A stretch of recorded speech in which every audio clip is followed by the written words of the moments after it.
سبحان الله والحمد لله لا إله إلا الله الله أكبر. بسم اللہ الرحمن الرحیم. السلام علیکم. ایک بار آپ صلی اللہ علیہ وسلم امامت کروا رہے تھے اور آپ صلی اللہ علیہ وسلم کے پیچھے بہت بڑے صحابی نماز ادا کر رہے تھے، اور آپ صلی اللہ علیہ وسلم نے نماز کا پہلا رکوع بہت لمبا کر دیا، اور صحابہ کرام کے دل میں یہ بات آئی کہ شاید آپ صلی اللہ علیہ وسلم رکوع ہی سے نہ اٹھیں.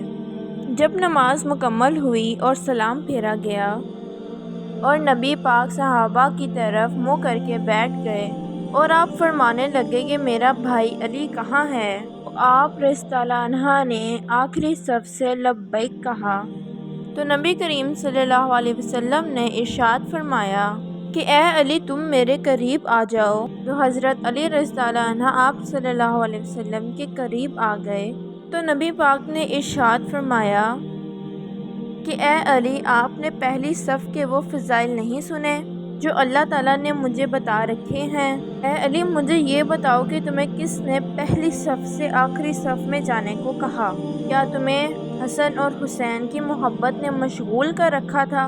تو آپ رضی اللہ تعالیٰ عنہ عرض کرنے لگے کہ اے نبی صلی اللہ علیہ وسلم کہ اللہ سے بچوں کی محبت میں غافل نہیں ہو سکتا.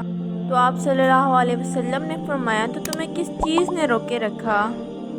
تو حضرت علی فرمانے لگے کہ جب حضرت بلال رضی اللہ عنہ نے اذان دی تو میں مسجد میں ہی تھا، جب اقامت کہی گئی تب بھی میں مسجد میں ہی موجود تھا، لیکن مجھے اپنے وضو پر شبہ ہوا تو میں فوراً اپنے گھر کی طرف لوٹا تاکہ وضو دوبارہ سے کر لوں. اے نبی جب میں گھر پہنچا تو مجھے وضو کے لیے کہیں سے بھی پانی نہ ملا. میں نے حسن اور حسین کو آواز دی لیکن شاید وہ گھر پر موجود نہ تھے.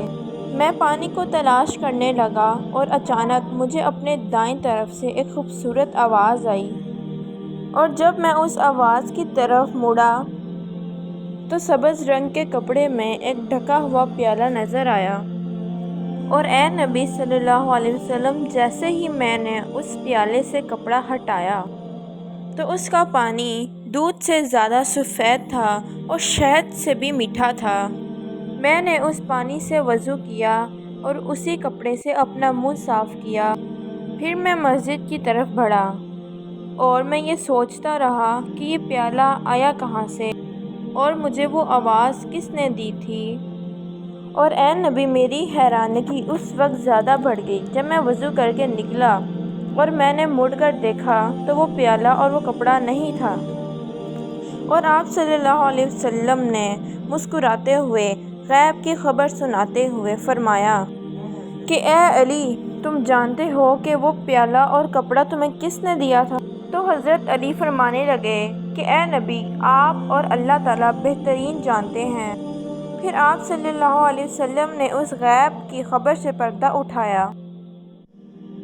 آپ صلی اللہ علیہ وسلم فرمانے لگے کہ اے علی جس شخص نے تمہیں پیالہ دیا تھا وہ کوئی اور نہیں حضرت جبرائیل علیہ السلام تھے، اور جس شخص نے تمہیں آواز دی تھی وہ اور کوئی نہیں حضرت میکائیل علیہ السلام تھے.